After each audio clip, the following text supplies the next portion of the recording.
비행기 안에서 한 소녀가 남자친구에 의해 그대로 바다로 던져져 전 항공업계에 충격과 혼란을 일으켰다. 대서양 해변에서 경찰은 젊은 여성의 시신을 발견한 뒤 큰 충격에 빠졌습니다. 그녀의 시신은 사슬로 단단히 묶인 채 물 위에 떠올라 있었습니다. 더욱 충격적인 사실은 이 시신이 발견되기 전에 2000m 상공에서 바다로 던져졌다는 점입니다. 이 사건 이후 경찰은 누가 이런 잔혹하고 냉혹한 범죄를 저질렀는지, 그리고 그가 자신의 끔찍한 행위에 대해 어떤 형벌을 받게 될 것인지에 대해 큰 의문을 제기했습니다. 오늘 영상에서는 이 사건의 진실을 파헤치기 위해 각 세부 사항을 살펴보겠습니다. 실제 범죄 사건을 2D 스타일로 각색한 작품입니다. 모든 일은 10월 8일 아침 뉴저지 주 케이프 메이 근처 해안에서 어부가 그물을 내리는 도중 여성의 시신을 물 위에서 발견하면서 시작되었습니다. 시신은 심하게 부패된 상태였으며 대부분의 신원 확인 가능 요소가 소실되어 신원을 밝히는 것이 매우 어려운 상황이었습니다. 이 사건은 곧 지역 경찰에 보고되었고 사건의 진상을 밝히기 위해 조사팀이 현장으로 파견되었습니다. 시신이 해안으로 옮겨져 검사되었을 때 조사관들은 이상하고 주목할 만한 한 가지 사실을 발견했습니다. 시신의 허벅지 안쪽에 돌개 한 마리가 단단히 붙어 있었습니다. 이 돌개는 일반적으로 대양 바닥에서 서식하는 종으로 이는 시신이 해저 깊은 곳에 가라앉아 있었고 어느 시점에서 해류에 의해 수면 위로 떠올랐을 가능성을 제기했습니다. 경찰은 즉시 부검을 진행했으며 그 결과 이 사건이 사고사나 자연사에 의한 것이 아님이 확인되었습니다. 피해자의 시신에서는 큰 금속 사슬이 발목 주위에 단단히 감겨 있는 것이 발견되었습니다. 여성의 손과 발은 두꺼운 테이프로 단단히 묶여 있었으며 그녀는 바다에 던져지기 전에 제압되었음이 분명했습니다. 조사관들은 범인이 금속 사슬을 사용하여 시신을 바다 밑바닥에 가라앉혀 증거를 없애려 했다는 결론을 내렸습니다. 그러나 이 계획은 예상대로 진행되지 않았습니다. 사슬은 처음에는 시신을 가라앉히기에 충분히 무거웠으나 바닷물에서의 자연적인 부패 과정으로 인해 시신 내부에 가스가 생성되면서 시신은 점차 떠오르게 되었고 해류에 의해 떠밀려갔습니다. 시신이 인양된 직후 피해자의 신원을 확인하는 것이 조사관들의 최우선 과제가 되었습니다. 이는 사건의 실마리를 풀 수 있는 유일한 단서였기 때문입니다. 그러나 오랜 시간 동안 바닷물에 잠겨있던 탓에 시신은 심각하게 부패된 상태였습니다. 특히 피해자의 손가락은 심하게 변형되어 있었으며 외부 피부가 벗겨지고 수축되어 일반적인 방법으로 지문을 채취하는 것이 불가능했습니다. 이 문제를 해결하기 위해 전문가들은 피해자의 손가락 피부 탄력을 복원하는 특별한 방법을 적용했습니다. 그들은 손가락 관절 주변에 실을 조심스럽게 묶어 피부를 고정한 후 생리식염수를 피부 아래 조직에 주입했습니다. 이 용액은 피부 조직을 확장시키는 효과가 있어 손가락의 원래 형태를 거의 복원할 수 있었습니다. 수시간에 걸친 세심한 작업 끝에 전문가들은 명확한 지문을 확보하는 데 성공했고 이는 피해자의 신원을 확인하는 데 큰 희망을 가져다 주었습니다. 조사 결과 시신은 델라웨어주 도버시에서 실종된 16세 소녀 킴벌리 홀튼으로 밝혀졌습니다. 그녀의 시신은 발견 장소에서 약 65km 떨어진 곳에서 실종된 것으로 확인되었습니다. 사망하기 2년 전 킴벌리는 임시 보호 가족인 마색 가정에서 살고 있었습니다. 조사관들은 킴벌리가 활발한 소녀였지만 파란만장한 과거를 가지고 있다는 정보를 얻었습니다. 킴벌리는 마약 중독자인 어머니 밑에서 태어나 어린 시절 내내 가난한 생활을 견뎌야 했고 이후 아동보호단체의 개입으로 구조되었습니다. 그 후 킴벌리는 여러 차례 거주지를 옮기며 생활했지만 그녀의 삶은 마색 가정에 입양된 후에도 결코 순탄하지 않았습니다. 2003년 9월 30일 킴벌리가 평소와 달리 학교에 가지 않은 날 긴장감이 최고조에 달했습니다. 킴벌리의 갑작스러운 부재에 놀란 양어머니 로레인 마셋은 즉시 경찰에 그녀의 실종을 신고했습니다. 경찰과의 면담에서 로레인 마셋은 킴벌리가 이전에도 가출했던 적이 있었으며 며칠 동안 사라졌다가 다시 돌아오는 일이 종종 있었다고 밝혔습니다.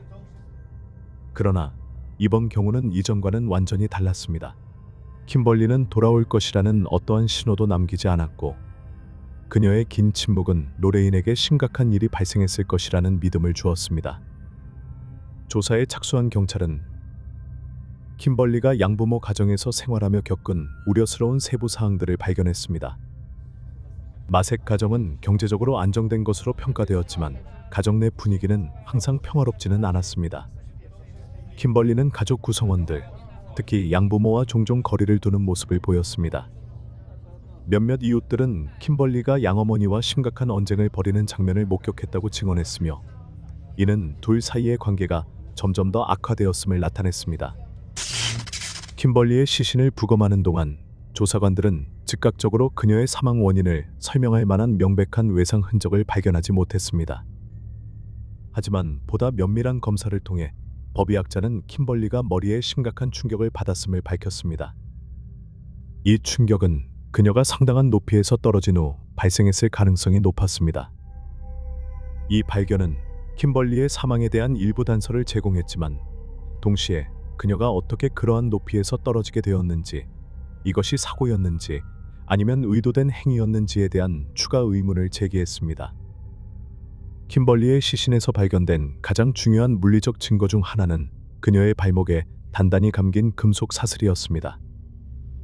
이 사슬을 특별하게 만든 점은 각 체인마다 특이한 숫자 기호가 새겨져 있었던 것입니다.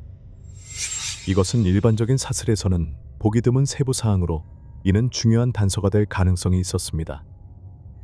조사관들은 이 사슬의 출처에 대해 더 자세히 조사하기로 결정했습니다. 조사와 데이터 대조를 통해 그들은 사슬의 디자인과 표식이 킴벌리가 거주했던 지역 근처에 위치한 작은 생활용품점에서 판매된 제품과 일치한다는 사실을 발견했습니다.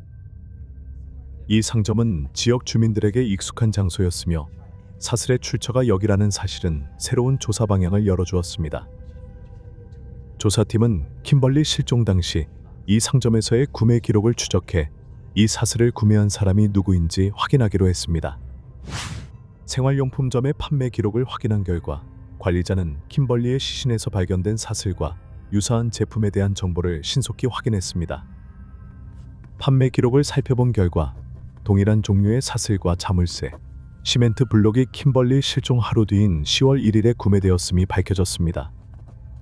제품의 거래 영수증은 구매 시점에 대한 정확한 정보를 제공했으며 이는 조사관들이 계산대에서의 감시 비디오를 추적할 수 있게 했습니다. 비디오 자료를 통해 두 명의 남성이 거래 시점에 함께 있었던 것을 확인할 수 있었습니다. 그들 중 한 명은 위의 물품들을 직접 구매했으며 다른 한 명은 가까이 서서 구매자와 관련이 있는 듯한 모습을 보였습니다. 그러나 감시 비디오의 화질이 낮아 명확한 신원 확인은 쉽지 않았습니다. 감시 카메라에서 얻은 영상은 흐릿하고 잡음이 많아 두 사람의 얼굴을 식별하는 데 많은 어려움이 있었습니다. 게다가 현금으로 결제되었기 때문에 계좌 정보나 이름 등 신원을 확인할 수 있는 기록이 남아있지 않았습니다. 이러한 상황에서 경찰은 영상에서 얻은 이미지를 지역 언론 매체, 신문, 텔레비전 등을 통해 공개하기로 결정했습니다. 경찰은 영상 속 두 남성을 알아보거나 그들과 관련된 정보를 가진 사람이 있다면 즉시 당국에 연락해 줄 것을 요청했습니다. 이 이미지를 언론을 통해 공개하는 방식은 빠르게 긍정적인 결과를 가져왔습니다. 여러 시민들로부터 중요한 정보를 담은 전화가 걸려왔고 그중 한 통화는 영상에 등장한 남성 중 한 명의 신원이 로버트 브라더스임을 지적했습니다. 놀랍게도 로버트 본인도 경찰 긴급 전화로 직접 연락해 사건에 대해 설명했습니다. 로버트는 자신이 영상에서 등장한 또 다른 남성 제이콥 존스와 함께 해당 상점에 있었음을 인정했습니다. 그러나 그는 이 사건과 관련된 어떠한 범죄 행위에도 가담하지 않았다고 강하게 주장했습니다. 로버트는 제이콥이 사슬, 자물쇠, 벽돌을 구매한 이유가 체력 훈련을 위한 것이라고 설명했다고 진술했습니다. 로버트의 진술은 조사의 방향을 넓혔고 제이콥 존스는 주요 용의자로 떠올랐습니다. 수사관들은 즉시 제이콥과 킴벌리 사이의 관계를 조사하는 데 집중했습니다. 제이콥이 킴벌리를 해칠 만한 이유가 있는지에 대한 질문을 받자 로버트는 주저하지 않고 헤더 나사카이티스라는 중요한 이름을 언급했습니다. 로버트의 증언에 따르면 헤더는 현재 제이콥의 여자친구이며 마색 가정에서 킴벌리와 함께 살았던 적이 있다고 했습니다. 킴벌리와 가까웠던 사람들, 특히 그녀의 친구들은 킴벌리와 헤더 사이의 관계가 원만하지 않았다고 밝혔습니다. 그들에 따르면 헤더는 킴벌리의 아름다운 외모와 매력에 대해 질투를 느꼈다고 합니다. 이 질투심은 두 사람 간의 많은 갈등을 초래했으며 사소한 말다툼에서부터 장기간 이어진 마찰까지 다양한 문제가 있었습니다. 몇몇 친구들은 특히 헤더가 제이콥이 킴벌리에게 관심을 보이는 모습을 보고 노골적으로 불편해했다고 증언했습니다. 경찰에 소환되어 신문을 받았을 때 헤더는 자신과 킴벌리 사이에 가끔 다툼이 있었음을 인정했지만 이를 가족 간의 평범한 갈등이라고 묘사했습니다. 그녀는 예를 들어 킴벌리가 자신의 허락 없이 옷을 빌려갔을 때와 같은 사소한 문제로 말다툼을 벌였다고 설명했습니다. 헤더는 이러한 갈등이 자신이 킴벌리를 해치기로 마음먹을 정도로 심각하지 않았으며 자신은 이 사건과 관련이 없다고 주장했습니다. 그러나 헤더의 진술은 조사관들의 의심을 해소시키지 못했습니다. 킴벌리의 친구들이 언급한 질투심, 그리고 헤더가 제이콥 존스와 긴밀한 관계를 가졌던 점은 경찰이 그녀를 주요 용의자 중 한 명으로 간주하게 만들었습니다. 이를 더 명확히 하기 위해 경찰은 헤더의 동기와 그녀의 관계망을 심층 조사하기로 결정했습니다. 또한 그녀의 통화 기록, 문자 메시지, 그리고 킴벌리의 죽음과 관련될 수 있는 물리적 증거들을 철저히 검토하기로 했습니다. 2003년 10월 17일에 진행된 신문에서 제이콥은 자신이 체인, 자물쇠, 시멘트 블록을 집 근처 상점에서 구매한 사실을 인정했습니다. 그러나 그는 이 물품들을 체력 단련 목적으로 사용하려 했다고 주장했습니다. 이 간단한 설명은 경찰을 설득하기에 부족했습니다. 특히 제이콥이 해당 물품들의 현재 위치를 설명하지 못하면서 의심은 더욱 커졌습니다. 계속된 질문에 제이콥은 점점 불안해하는 모습을 보였지만 기존 진술을 고수했고 더 이상의 답변을 피하기 위해 변호사와의 면담을 요청했습니다. 한편 제이콥의 직장 상사는 그가 최근 몇 주 동안 평소와는 다른 이상한 행동을 보였다고 밝혔습니다. 제이콥은 사전 통보 없이 자주 결근하거나 지각하며 눈에 띄게 불안정한 태도를 보였다고 합니다. 그는 사소한 일에도 이유 없이 쉽게 화를 내고 흥분하는 모습을 보였습니다. 이러한 행동은 경찰로 하여금 제이콥이 킴벌리의 죽음과 관련해 무언가를 숨기고 있을 가능성을 더욱 의심하게 만들었습니다. 조사를 이어가던 중 제이콥의 활동 기록에서 중요한 단서가 드러났습니다. 킴벌리가 실종된 2003년 9월 30일 밤 11시 45분 제이콥은 세스나 경비행기를 조종해 기지를 출발했고 약 2시간 후 돌아온 기록이 확인되었습니다. 이 정보는 제이콥이 이 비행기를 이용해 범죄를 저질렀을 가능성을 크게 높였습니다. 경찰은 제이콥이 혼자 행동하지 않았으며 공범이 있었을 가능성을 제기했습니다. 경찰은 킴벌리의 시신이 비행기에 단단히 묶인 후 높은 고도에서 바다로 떨어졌다고 가정했습니다. 이 가설은 피해자의 머리 부위에 생긴 심각한 외상과 그녀의 시신이 실종 장소에서 멀리 떨어진 해안에서 발견된 이유를 설명할 수 있었습니다. 이런 정황은 사건이 초기 예상보다 훨씬 복잡할 가능성을 시사했습니다. 그러나 10월 23일 제이콥의 아버지가 경찰에 그의 아들이 방 안에서 총기로 자살했다는 사실을 알리면서 사건은 새로운 국면을 맞았습니다. 제이콥은 자살하기 전 충격적인 자백을 남겼습니다. 마지막 순간 제이콥은 부모에게 자신과 친구 마이클 카이저가 킴벌리를 살해했다고 고백했습니다. 이 끔찍한 진실은 제이콥의 가족을 충격과 혼란에 빠뜨렸으며 사건을 더욱 비극적이고 복잡하게 만들었습니다. 제이콥은 마지막 고백에서 킴벌리가 양부모 가정에서 많은 문제를 일으킨다고 느꼈으며 특히 그의 여자친구 헤더와의 관계에서 갈등의 원인이 되었다고 주장했습니다. 그는 킴벌리가 헤더에게 위협적이고 질투를 유발하는 존재라고 느껴 문제를 해결하기 위해 끔찍한 계획을 세웠습니다. 그러나 혼자서 실행하기 어렵다고 판단한 제이콥은 지역 경주장에서 함께 일하던 동료 경비원 마이클 카이저에게 도움을 요청했습니다. 마이클과 제이콥은 절친한 친구는 아니었고 업무 외에는 거의 교류하지 않았지만 마이클은 제이콥의 계획을 돕기로 했습니다. 10월 24일 제이콥이 사망한 다음 날 경찰은 마이클 카이저를 그의 자택에서 체포했습니다. 마이클은 즉시 구금되어 조사를 받기 시작했습니다. 그러나 구금 중 마이클은 자신의 신발끈을 사용해 감방 안에서 자살을 시도했습니다. 다행히도 마이클의 자살 시도는 교도소 직원들에게 신속히 발견되었고 그는 목숨을 건질 수 있었습니다. 이 사건은 심각성을 더욱 부각시켰으며 제이콥과 마이클 사이의 관계, 동기, 심리적 배경에 대해 많은 의문을 불러일으켰습니다. 그 후 마이클은 경찰에게 9월 29일 저녁 제이콥이 자신에게 연락해 킴벌리를 데리고 모텔로 가달라고 요청했다고 진술했습니다. 제이콥은 헤더와 관련된 문제를 해결하기 위해 킴벌리를 만나야 한다고 설명했습니다. 마이클은 의심 없이 이를 돕기로 했고 킴벌리를 약속된 장소로 데려다 주었습니다. 경찰이 수사에 착수한 결과 제이콥의 기숙사 방에서 발견된 9월 30일자의 모텔 숙박 영수증은 마이클의 진술을 뒷받침하는 중요한 단서가 되었습니다. 그날 밤 모텔에서는 처음에는 모든 것이 정상적으로 보였다고 합니다. 하지만 킴벌리가 화장실에 들어가자 제이콥은 갑자기 마이클에게 자신이 계획한 끔찍한 계획을 드러냈습니다. 그는 킴벌리를 살해하려고 한다고 말하며 마이클에게 이 계획을 도와줄 것을 요구했습니다. 마이클은 경찰에게 당시 상황을 회상하며 그 순간 제이콥이 미쳤다고 생각했으며 나는 전혀 연관되고 싶지 않았습니다. 나는 그곳을 떠나고 싶었습니다. 라고 말했습니다. 그러나 제이콥은 멈추지 않았습니다. 그는 마이클에게 차갑고 위협적으로 내가 도와주지 않으면 내가 너를 죽일 거야 라고 말했습니다. 마이클은 공포에 질렸고 선택의 여지가 없다고 느껴 어쩔 수 없이 이 끔찍한 계획에 협조할 수밖에 없었다고 했습니다. 마이클의 진술에 따르면 2003년 9월 30일 새벽 2시경 두 사람은 범행을 시작했습니다.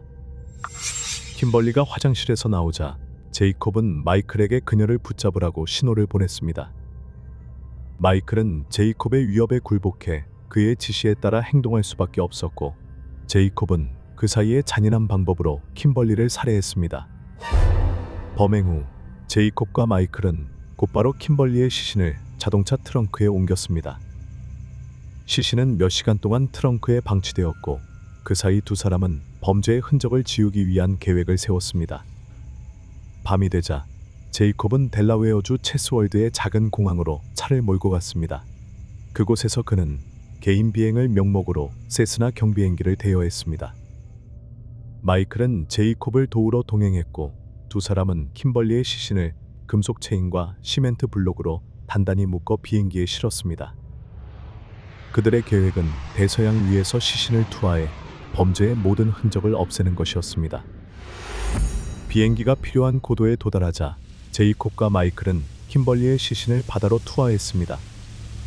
그들은 금속 사슬과 시멘트 블록이 시신을 바다 밑바닥 깊숙이 가라앉게 해 영원히 발견되지 않을 것이라고 믿었습니다. 그러나 조사관들의 분석에 따르면 제이콥은 높은 고도에서 수면으로 떨어질 때 발생하는 물리적 충격을 완전히 잘못 평가했습니다. 킴벌리의 시신이 시속 200km 이상의 속도로 바다 표면에 닿을 때 충격의 강도는 마치 콘크리트 블록에 부딪히는 것과 같았으며 이로 인해 시멘트 블록이 산산조각 났습니다. 결과적으로 시신은 바다 밑으로 가라앉지 못하고 일정 시간이 지나 수면 위로 떠오르게 되었습니다. 제이콥은 바다의 힘과 물리적 효과에 대한 무지를 드러냈으며 이는 그의 정교한 증거 은폐 계획을 무산시키는 결정적 실수가 되었습니다.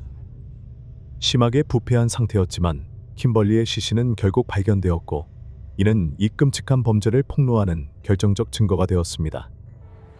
2004년 11월 긴 수사와 재판 과정을 거친 후 마이클 카이저는 1급 살인과 살인 공모 혐의로 법정에서 유죄 판결을 받았습니다. 명백한 증거와 그의 조사 과정에서의 진술로 인해 배심원단은 주저없이 유죄 판결을 내렸습니다. 킴벌리 홀튼을 살해하는 계획을 실행하는 데 있어 직접적인 역할을 한 마이클은 가석방 없는 종신형을 선고받았습니다. 이 판결은 그의 범죄의 심각성과 피해자에게 끼친 끔찍한 결과에 비추어 엄격하지만 적절한 판결로 평가되었습니다. 한편 제이콥 존스의 여자친구이자 사건에서 언급된 인물 중 하나인 헤더 나사카이티스는 범죄와 관련된 혐의를 받지 않았습니다. 그녀와 킴벌리 사이의 관계가 갈등으로 가득 차 있었음에도 불구하고 제이콥과 마이클의 끔찍한 계획에 그녀가 관여했거나 이를 사전에 알았다는 증거는 발견되지 않았습니다. 결과적으로 경찰은 그녀가 범죄와 직접적인 관련이 없음을 확인하며 그녀를 무혐의로 결론지었습니다. 이 판결은 대중 사이에서 많은 논란을 불러일으켰습니다. 일부는 헤더와 킴벌리 사이의 복잡한 관계가 사건의 근본 원인이었을 가능성을 제기했지만 법적으로 그녀는 이 사건에 대한 책임을 지지 않아도 된다는 결론이 내려졌습니다. 영상 끝까지 시청해 주셔서 감사합니다. 좋아요를 눌러주시고 구독하셔서 최신 사건 소식을 놓치지 마세요.